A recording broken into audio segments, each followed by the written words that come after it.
सन्यासी से कहने लगे कि आपको इस दुनिया के प्रपंच से क्या मतलब है। आपको द्रव्य लेने की इच्छा है तो इसका में कुछ नहीं है, फिर आप सन्यासी हैं। आपको अग्नि और द्रव्य इत्यादि का स्पर्श भी शास्त्र से मना है।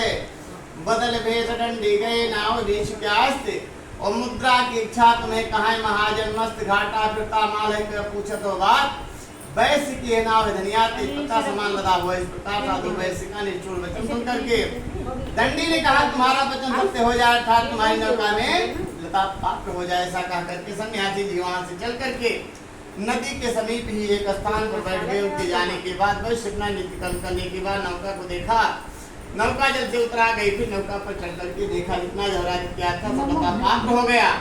उसे देख करके वैश्य मूर्छित होकर के पृथ्वी पर गिर पड़ा।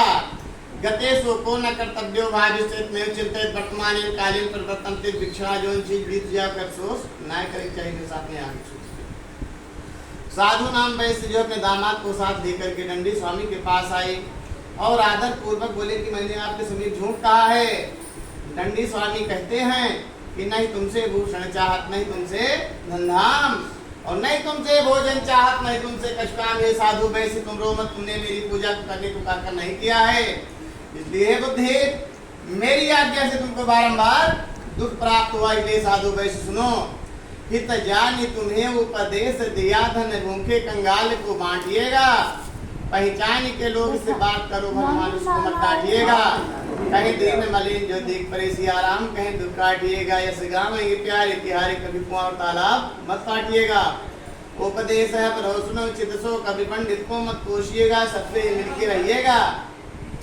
इन बातन को सोचिएगा, कुछ संकट में जबान आराम कहें दुख मोचिएगा। इतना समझा करके वरदान दिए कि तुम्हारा मनोरथ सिद्ध हो जाए, नहीं तुम्हारा दर्द तुमको मिल जाए। ऐसा इच्छित प्रदान देकर के सत्यनारायण प्रभु गायब हो गए।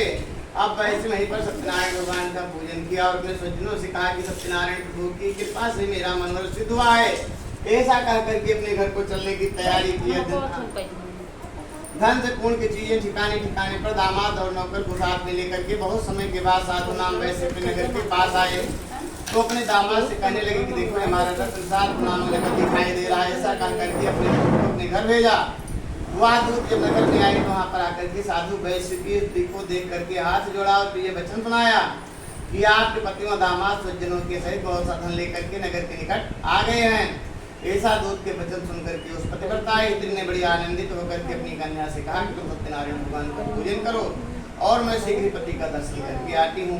माता तो ऐसा कहा करके अपने पति के दर्शन करने के लिए चली आई और कन्या जो है सत्यनारायण भगवान का पूजन करके प्रसाद न लेकर के अपने पति के दर्शन करने के लिए चली गई। प्रसाद त्याग करके कन्या का जाना देख करके भगवान रुष्ट हो गए। उसके पति को नौका धारण के सही जल में डुबो दिया। इसके पीछे कलावती कन्या बहुत दुखी हुई और उस नाव चलाने वाले मल्लाह भी चिंता करने लगी वह नाव कैसे गायब हो गई। न जाने किसी देवता के चमत्कार से वह नाव गायब हो गई या कोई भूत प्रेत तो नाव गायब कर दी। ऐसी आश्चर्य कार्य बातें कह रहे थे। परम सत्यनारायण का महत्व समझने के लिए कौन सामर्थ्यवान है, कहीं उन्हीं के कोप से ऐसा न हुआ हो। ऐसा कह करके पृथ्वी पर बार बार दंडवत करने लगी जिससे दीनन के पालन करने वाले प्रभु प्रसन्न हुए।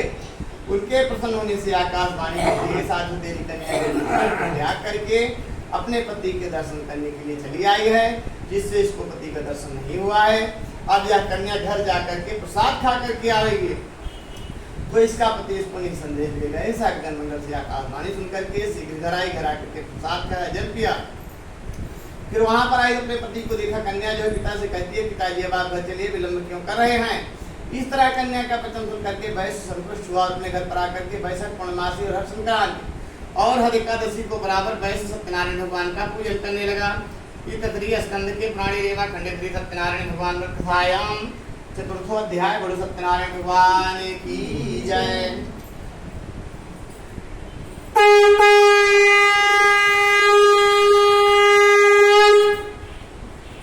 सुत होवाय था नित्य प्रवीक्षा में नुत गणि सप्तमा से पंगत जो राजा प्रजा पालन तत प्रहा प्रसादं सत्ये देवस्य तिक्त्वा दुःखं सा एकदा सावनं गत्वा त्वापविधान पासुना गतिपट् मूलं च दृष्ट्वा सत्यस्य पूजनं गोपाय पुंसन्तुष्टा भक्तियुक्ता सबान्धवा राजा दृष्ट्वा तु दर्पणे न गत्वा नानां स ततो गोपुनाथ विप्रादं निष्कुसन्नद्धौ सत्ययुग में पंगत भुजनाम के राजा थे। वह प्रजाओं के पालन में सदुष्ट राजा थे।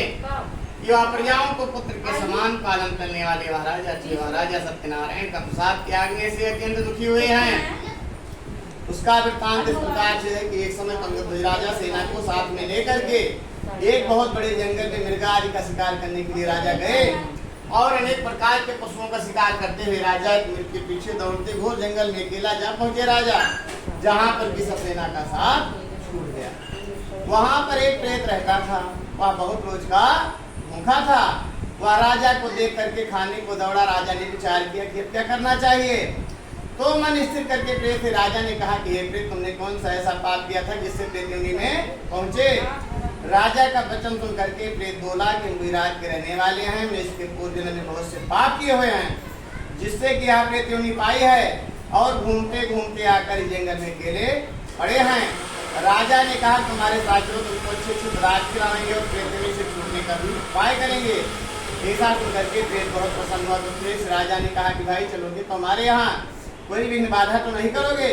प्रेत ने कहा कि आप हमारे मित्र हो गए, मित्र से धोखा नहीं किया जाता है। उसने साक्षी दिया कि दिन के मालिक सूर्य नारायण भगवान, रात्रि मालिक चंद्रमा, ऐसा साक्षी दे करके प्रेत जो है राजा के साथ चला।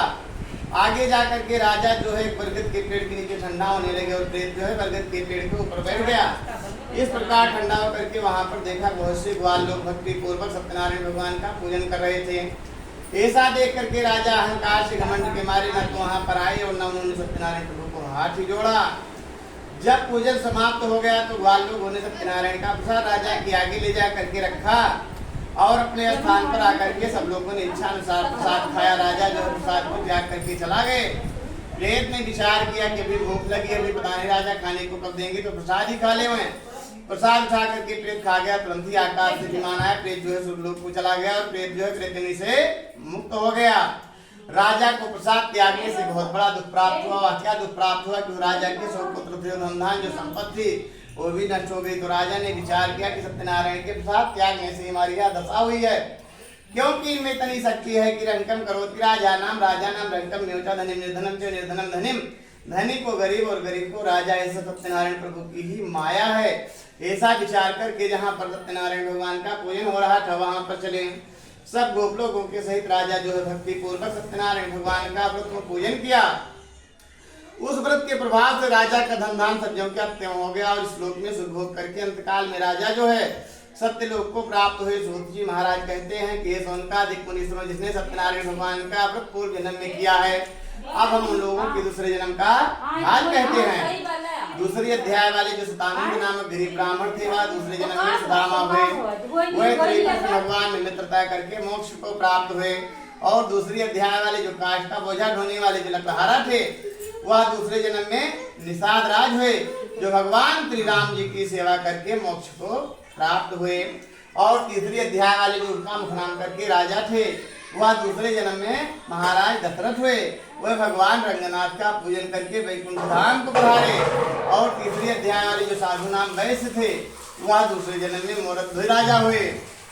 ऐसे सत्यवान राजा कि पत्नी जुट के अपने पुत्र के दाहिनी तरफ का अंगारा से काट करके ब्राह्मण रूपी श्री कृष्ण को देना स्वीकार किया। और पांचवी अध्याय वाले जो तुंगध्वज महाराज थे वह दूसरे जन्म में स्वयं मनोय संपूर्ण भागवत को सुनकर के वैकुंठ धाम को पधारे। और सत्य पूजा प्राण जो गोप लोग थे वह दूसरे जन्म में ब्रजमंडल वासी हुए। सब अत्याचारी राक्षसों का वध करके गोलोक धाम को गए। इत तृतीय स्कंद के प्राणी रेवा कुंड श्री सत्यनारायण भगवान कथायाम पंचमो अध्याय। बोलो सत्यनारायण भगवान की जय।